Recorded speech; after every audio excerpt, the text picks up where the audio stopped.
Lorsqu'une entreprise souhaite embaucher un salarié, il se peut que ce soit pour répondre à un besoin seulement temporaire, pour une activité spécifique ou une période de l'année particulière. Afin de répondre à ce genre de besoin, un type de contrat est à privilégier et il s'agit bien entendu du CDD. Le contrat de travail à durée déterminée implique de nombreuses conditions pour être utilisé dans les règles. Et c'est ce qu'on va voir tout de suite en démarrant par nos deux exemples du jour.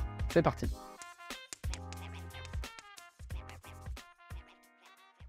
Pour le premier exemple, imaginons Sophie, qui vient d'être embauchée en CDD en tant que graphiste dans une agence de pub. Le directeur de l'agence a lui-même rédigé les contrats afin de remplacer des salariés qui vont bientôt s'absenter. En effet, le hasard du calendrier fait qu'une graphiste de l'agence va partir en congé maternité de février à mai. Et juste après, il se trouve que c'est un graphiste qui va partir en congé paternité au mois de juin. Afin de garantir la continuité des projets, le directeur a décidé de prévoir le remplacement successif de ces deux salariés avec le même CDD. Sophie signe donc son CDD et commence à travailler dans l'agence. Après quelques temps, puisque son contrat ne dure que 5 mois, elle commence déjà à anticiper la suite et vérifie le montant qu'elle va percevoir avec la prime de précarité. En faisant ses recherches, elle voit qu'un CDD pour remplacer un salarié absent est possible, mais que le remplacement successif de plusieurs salariés avec le même CDD est en revanche interdit, et que cela peut même entraîner la requalification du contrat en CDI. Fatiguée d'enchaîner les petits contrats, elle se dit que c'est l'occasion d'avoir un CDI. Elle fait part de sa découverte à son employeur et lui indique qu'elle va saisir le conseil de prud'homme pour obtenir la requalification. L'employeur de son côté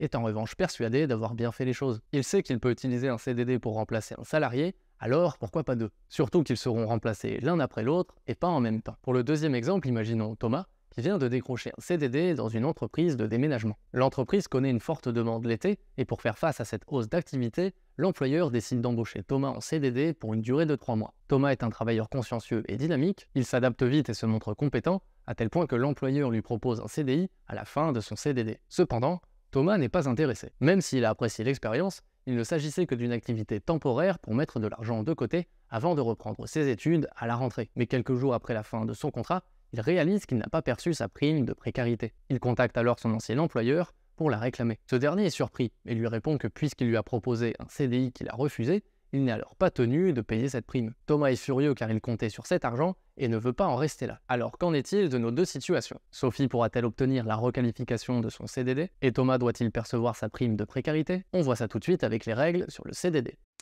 Premier point, le formalisme du CDD.